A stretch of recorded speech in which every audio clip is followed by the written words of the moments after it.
Bonjour, je suis Franck, un des cofondateurs de Oli, que j'ai le plaisir de vous présenter dans les 15 minutes qui viennent. Basiquement, on va commencer par notre mission qui est de fournir aux directions finances, opérations techniques du secteur des industries culturelles et créatives des services et des outils décisionnels permettant de mesurer, piloter et réduire leur impact environnemental. On a mis du temps à écrire ce genre de phrase. Évidemment, toute l'idée c'est qu'on va passer les minutes qui suivent à mieux comprendre ce que ça veut dire. Un petit tour d'horizon, la boîte est très jeune, hein, si on regarde son cabis, elle date de septembre. En revanche, elle est composée d'une équipe assez senior. On a tous, de très nombreuses années d'expérience, à la fois dans le domaine des technologies, de la donnée et du secteur audiovisuel. La boîte, elle est emmenée en tête de proue par, Cédric, qui a été, l'un des contributeurs très notables ces dernières années à toutes les actions de développement durable du secteur. Les personnes dessous ne sont ni par ordre alphabétique, ni par ordre d'importance. C'est l'ordre dans lequel on s'est un peu rencontrés et on a été embarqué dans le sujet. Donc, nous avons Julien, qui est docteur en informatique spécialisé dans tous les langages ainsi que l'IA et qui a eu de grandes expériences sur les sujets vraiment techniques liés à la post-production, à l'animation, etc. Youssef, qui est directeur financier, qui a été directeur de studio d'animation. Youssef, un point important, c'est qu'il accompagne la boîte, mais surtout aussi dans les produits et services qu'on développe, il travaille à amener une vision financière et une dimension de pilotage à ce qu'on fait pour que nos produits et services dépassent le simple cadre de la mesure de carbone. Moi-même, je vais pas vous refaire ma vie. J'ai quelques années en direction de post-production. Ensuite, j'ai fait de la production, beaucoup dans le digital et dans toutes les innovations, dans tout ce qui était innovation pour audiovisuel. Et j'ai passé ces 6 dernières années dans une start-up qui fait de l'e-commerce. Ce qui est très bien, parce que moi, ça m'a permis de découvrir le monde du produit, de la tech, la data en profondeur. Mais également, les 3 dernières années, j'ai beaucoup participé au pivot RSE de la boîte, puisque dans le monde des licornes, du jour au lendemain, on est passé de gagner des parts de marché à devenir green. Donc voilà, comment est-ce qu'en un trimestre on fait pivoter une boîte? Je l'ai vécu de l'intérieur. Emmanuel, qui est avec moi ce matin, ingénieur, spécialiste en infrastructure, stockage, base de données, il y a forte chance que certains de vos fichiers soient déjà passés par ces serveurs. Elodie nous vient de chez Netflix, où elle était responsable de la gestion des assets, et donc les assets chez Netflix pour toute l'Europe, et c'est pas rien. Vous l'avez sans doute rencontré si vous avez livré quelque chose à Netflix. Alors, le contexte dans lequel on crée Oli, l'entreprise a un impact sur l'environnement. Je ne vais pas m'approfondir là-dessus. Je pense que tout le monde commence à bien comprendre le contexte. La planète va mal, il faut la sauver. Au-delà de ça, et plus concrètement, il y a un très fort contexte réglementaire qui se met en place en Europe à travers la CSRD. Mais ce n'est pas que l'Europe, les USA, il y a le Carbon Act, et récemment, la Californie a voté une loi qui est très très proche de notre CSRD. Donc quand la Californie s'y met, c'est-à-dire que les États-Unis vont suivre.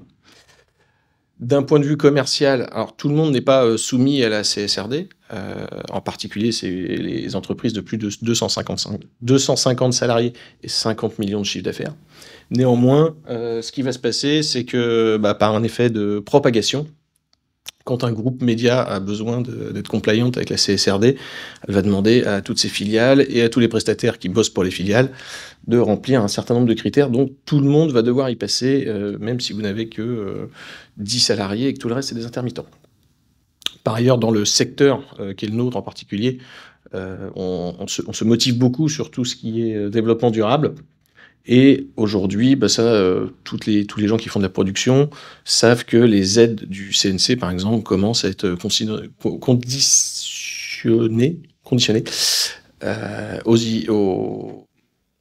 au fait de remplir des bilans carbone. Les aides du CNC aussi vont être bonifiées en cas d'initiative durable, etc., etc. Alors le petit pivot, c'est que je pense qu'aujourd'hui, vous avez tous compris que les sociétés ont un impact sur l'environnement, mais nous, ce qu'on aime bien raconter, c'est aussi que l'environnement a un impact sur les entreprises. Parce que derrière la valise carbone et qu'est-ce que la société émet, il faut bien se dire que ça marche dans l'autre sens aussi, c'est-à-dire que dans un contexte de ressources qui commence à s'épuiser, dans un contexte géopolitique où, par exemple, une guerre en Ukraine implique très rapidement des prix d'électricité qui peuvent être multipliés par 100, 200 dans certains pays, des difficultés d'approvisionnement en matières premières qui impliquent des problèmes de production de cartes graphiques. Tout ça fait qu'aujourd'hui, il y a aussi un risque qui naît de l'environnement et qu'il faut que les sociétés commencent à prendre en compte. Pour vous donner une idée, on a vécu l'année dernière la fermeture d'un studio en Belgique, parce qu'un studio d'animation qui utilise beaucoup de render farm, quand on le multiplie son électricité par 200, parce qu'il n'y a pas le bouclier qu'il y avait en France, ça peut être compliqué. Ou un autre studio qui a dû abandonner une production de film parce qu'il n'arrivait plus à trouver de carte graphique pour faire ses calculs. Et ça c'est un contexte qui est fait pour durer. Donc nous, ce qu'on a un petit peu compris, c'est que les véritables enjeux pour l'entreprise, c'est de commencer à retrouver le lien qui existe entre les ressources physiques qu'elle utilise, qui elles-mêmes sont extrêmement liées aux dépendances de l'environnement qui sont nécessaires pour les produire. Une fois qu'on a pris conscience de ça, on se rend compte que on va avoir besoin d'un système d'information pour piloter les ressources physiques. Et ça, aujourd'hui, l'entreprise est bien équipée en système d'information pour gérer sa compta, beaucoup moins pour gérer ses ressources physiques. Et donc, in fine, comme l'entreprise aura toujours continué de gagner de l'argent et qu'elle regardera toujours son bilan à la fin du mois, il va falloir lier la manière dont on pilote ses ressources physiques avec la manière dont on pilote ses ressources financières. Donc, quelle est notre méthode de travail ? Déjà, commencer par se dire que tout ce qu'on fait en France est formidable et qu'on est sans doute en France et en Europe extrêmement en avance, extrêmement volontaire sur ces questions-là. Mais il ne faut pas perdre de vue le contexte international. Donc, une fois de plus, le problème des ressources est un problème international. Donc là, typiquement, de petites choses assez amusantes. Si on s'amuse à comparer les émissions de gaz à effet de serre qui sont émises par le matériel technique lié à une journée de montage, si on prend en France, on se rend compte que c'est l'achat des machines et l'immobilisation du matériel qui est le plus gros et le coût le plus important en termes d'impact environnemental. Si je prends la même machine et que je la mets en Pologne, la Pologne n'ayant pas la chance d'avoir une énergie décarbonée comme en France, le sujet n'est pas du tout le même. Donc le volume n'est pas le même et en plus la décomposition n'est pas le même. Une entreprise qui ferait du rendu 3D en Pologne s'interrogerait extrêmement plus sur le risque lié à sa consommation d'énergie. Et c'est ça qui est intéressant, c'est quand on prend le problème des process de production à travers le prisme de l'impact environnemental, derrière, on va relever des choses économiques qu'on ne regardait pas avant. L'électricité n'était pas vraiment, la consommation d'électricité, surtout en France, n'était pas vraiment un problème pour les entreprises. Par ailleurs, un de nos autres piliers, c'est qu'on est nativement intersectoriel. Ce qu'on veut dire, c'est qu'on ne peut pas approcher le problème de gestion des ressources en se focalisant sur les métiers spécifiques de nos secteurs. On est obligé de voir ça de manière extrêmement large. Donc, on est obligé de s'interroger sur les consommations, les modes de fabrication et les usages du cloud ou de rentrer dans le détail du fonctionnement des serveurs. Mais aussi, par ailleurs, le cinéma et l'audiovisuel ayant vocation à reproduire le monde entier, on doit étudier le monde entier pour pouvoir le remettre dans nos analyses.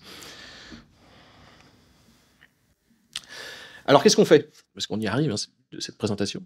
Ce qu'on constate aujourd'hui, c'est que si on se met à la place de nos clients, des grandes entreprises qui peuvent être des groupes ou des producteurs, toute la chaîne de valeur est impactée. La quantité d'informations qu'ils reçoivent, elle est énorme. Il y a déjà 3 calculateurs carbone en France. Il y a un label. Bientôt, il y en aura sans doute 2. Le contexte législatif, il change tous les jours. Le contexte législatif, si je rajoute l'international, devient très compliqué. Donc en fait, le premier pas avec tous nos clients, c'est de les accompagner pour naviguer dans cette complexité et les aider à faire le tri dans les messages qu'ils reçoivent. La première chose, c'est le client, il arrive, il dit « je veux faire quelque chose, je sais que j'ai des obligations ».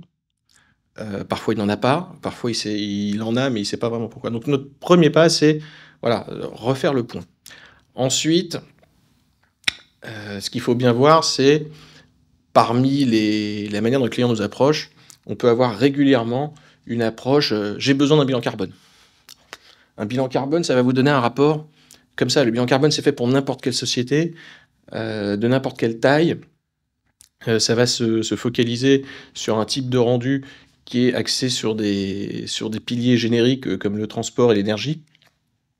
C'est pas forcément très activable. Donc nous, à travers une approche déjà scientifique, on va éviter au maximum les données financières. On va essayer de travailler sur les ressources, physiques ou digitales. On va travailler sur les ressources. Orienté data, parce qu'en fait, si on veut calculer ça correctement et si on veut pouvoir manipuler des données pour prendre les bonnes décisions, il va falloir mettre ça dans des bases de données et faire des calculs qui fonctionnent. Toujours remettre ça en gardant en tête les enjeux financiers. On n'est pas là pour faire les écologistes de service. Voilà. Et dernier point, comme on a une connaissance opérationnelle des métiers, on va pouvoir trouver des solutions vraiment activables. Et inversement, ne pas recommander les choses dont on sait que ça va être impossible à court terme. Parce que c'est ça aussi, il y a un certain pragmatisme qu'on n'a pas toujours quand on arrive avec l'étendard écologiste. Donc, comment on fait? Une méthode extrêmement classique. Je pense que vous avez la slide qui raconte la même chose chez tout le monde. Mesurer, prioriser, agir. Mesurer, là, ce qui est intéressant, 2 choses à noter, c'est que on va pas se limiter au transport, à l'alimentation, à l'énergie. On va remettre ça dans les perspectives métiers. Là, par exemple, c'est à l'échelle d'une société où on est capable de remettre nos études dans le cadre des différentes activités. Et dans une activité, on est capable d'aller voir en détail les différents postes. Donc là où les analyses un peu standards remettent directement à l'échelle de la société les repas et les trajets domicile-travail et tout l'IT, nous, on remet ça dans la perspective métier. Et tout d'un coup, ça va permettre d'améliorer grandement les solutions qu'on va pouvoir apporter. Une autre spécificité de ce qu'on a mis en place, c'est qu'en compta, vous connaissez les frais généraux. C'est le service comptabilité, c'est la clim, c'est le chauffage, toutes ces choses dont vous vous demandez comment je les attribue à chaque activité. Mais nous, on a décidé de faire la même chose pour nos études d'impact. C'est-à-dire qu'on considère qu'un monteur, il utilise un peu de la clim du nodal, un peu des serveurs, un peu des services cloud, et on réintègre comme ça des émissions de services partagés de l'entreprise. Voilà, ça c'est pour la dimension remise en perspective dans une dimension métier. La deuxième chose extrêmement importante, c'est que assez rapidement, on est capable de dire « voici vos problèmes ». Un exemple que je donne, on arrive chez un client, et il me dit « oui, alors moi, je pense que j'ai un vrai problème avec le coursier et son scooter et les gobelets en plastique ». Ok, on fait une petite analyse, on regarde les gros points, et on se dit « bah… » En fait, peut-être que le coursier, oui, effectivement, sur le papier, passer en électrique, c'est bien, mais peut-être que notre plus gros problème, c'est plutôt ton groupe électrogène. Voilà. Tu utilises beaucoup d'écrans LED, c'est un problème, mais bon, l'alternative, elle est pas là tout de suite. Alors sur le groupe électrogène, j'ai des choses à te proposer. Donc ce qu'on va mettre en place, parce que ça a le plus d'impact, c'est ça. Donc c'est vraiment ça, cette priorisation qui tient compte des spécificités métiers de nos clients. Le prédiagnostic énergétique et environnemental, c'est une mission assez courte qui se déroule sur quelques jours, dans lequel en fait on va faire avec vous une overview.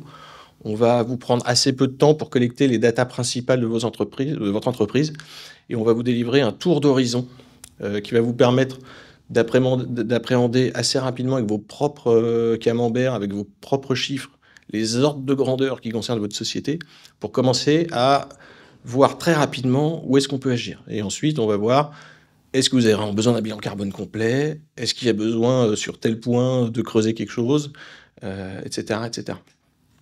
L'audit énergétique et gaz à effet de serre, c'est pas un bilan carbone, on utilise la méthode bilan carbone, mais on va plus loin, déjà parce qu'on fait l'énergie, et parce qu'on est capable de remettre ça dans une dimension métier, et également, on est capable de creuser chacun des postes en fonction. L'accompagnement opérationnel à la transition, c'est l'audit se termine par une recommandation de plan d'action. L'accompagnement, c'est l'étape suivante. Pendant plusieurs mois, on va être avec vous pour voir est-ce que ça se passe bien. Et à la fin, on pourra émettre un rapport qui vous permet de garantir que vous avez bien mené les actions que vous étiez engagé à faire. Pour info, il y a tout un tas de contextes, actionnaires, clients, employés. pour lesquels il est important pour une entreprise de pouvoir démontrer les actions qu'elle mène de ce point de vue-là, et donc tous nos rapports vont vous permettre de vous appuyer là-dessus. Dernier point, ingénierie des systèmes d'information. Quand on parle de ressources, il y a les ressources physiques, au sens un ordinateur, un humain qui vient travailler et qui mange est aussi une ressource physique. Mais on a également un certain nombre de ressources qui sont toutes les ressources des projets que vous menez. Une ressource, ça peut être un plan, un objet en 3D ou un décor entreposé dans un garage. Et donc aujourd'hui, la question qu'on se pose à travers les émissions de gaz à effet de serre ou à travers l'impact énergétique, c'est combien a coûté ce plan? Donc combien il a coûté en euros, ça on arrive à le dire, parce qu'on connaît la facture du prestataire, et combien il a coûté en carbone. Mais d'où est-ce qu'il vient? Comment on peut le réutiliser? Une discussion qu'on avait juste en prenant le café avant. Comment on peut réutiliser cet asset? Donc ça veut dire qu'il y a tout un travail aussi à mener autour de la gestion des processus de travail et la gestion des assets, qui est nécessaire, surtout dans nos domaines, pour optimiser la réduction de l'impact de la boîte. Et à terme, on est convaincu que ça amènera aussi une diminution des coûts. Par ailleurs, on est capable, et on le fait, de réaliser des études et conseils ad hoc un peu au-delà du spectre de la dimension environnementale. Typiquement, gestion des assets, ça va avec.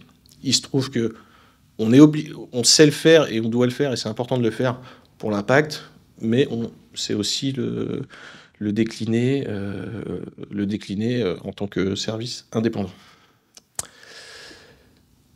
L'un de nos objectifs, c'est le développement de notre produit qu'on a noté Prodo. Prodo en latin, ça veut dire monter, présenter, produire, dévoiler, transmettre, raconter. La question aujourd'hui, c'est que on va savoir mettre dans des bases de données toutes vos informations, les ressources, la manière dont vous les utilisez, la manière dont vos projets les utilisent. La question, c'est comment est-ce qu'on ressort ça sous forme de dashboard, de camembert, de courbes, comment est-ce qu'on utilise, comment on exploite ces données. Ça, c'est la mission de notre produit, c'est Prodo, de pouvoir sortir de toutes ces données qu'on accumule, tous les calculs nécessaires. Un gros sujet d'interopérabilité également, parce qu'aujourd'hui, vous avez des calculateurs dans un coin, vous avez des tableaux de bord d'entreprise pour le carbone de l'autre, vous avez des gestionnaires de ressources digitaux, vous avez des maps, vous avez plein de choses. Et donc à un moment donné, il y a besoin de faire circuler l'information. Et donc Prodo est un peu au cœur de ça, avec une modélisation qui va permettre de translater tous les espaces pour faire interagir ça. C'est un sujet important, parce que si vous vous souvenez le premier schéma, où on parle de la CSRD tout en haut, avec les grands groupes en priorité, il y a un vrai sujet pour que l'information circule. Parce que comme chaque élément de la chaîne a des outils un peu différents, ça peut vite devenir un sujet si on s'échange des fichiers Excel. À la fin, un exemple de ce qu'on est capable de faire avec Prodo, c'est de descendre à l'échelle d'un plan. Donc là, on est vraiment dans l'asset du projet qui utilise des ressources que l'entreprise produit. On va être capable de vous modéliser l'impact environnemental, l'impact énergétique, et de remettre ça en corrélation avec ce que ça vous coûte, et de créer des nouveaux indicateurs qui, à mon avis, ont du sens dans le monde de demain, avec les risques et le contexte qu'on a évoqué précédemment, à savoir l'impact environnemental par euro dépensé. Ça devient des ratios qui vont être très intéressants, parce que selon la variation de ces indicateurs, on va pouvoir aller creuser, et au-delà du carbone, en général, on va découvrir qu'il y a un problème de processus, un problème de gestion, un problème de mise en œuvre des choses. Il y a des optimisations à faire, et pas que pour la dimension impact environnemental. Voilà, on travaille en France et à l'étranger avec énormément de partenaires et de groupes de travail pour s'assurer que tout ce qu'on fait est en cohérence avec ce qui est en train de se mettre en place, mais on participe également à la mise en place de ce qui sera obligatoire et normalisé demain. Nous, on a des gros sujets de normalisation, parce que tant que tout ça n'est pas normalisé, en fait, l'industrie n'y arrivera pas. Et voilà.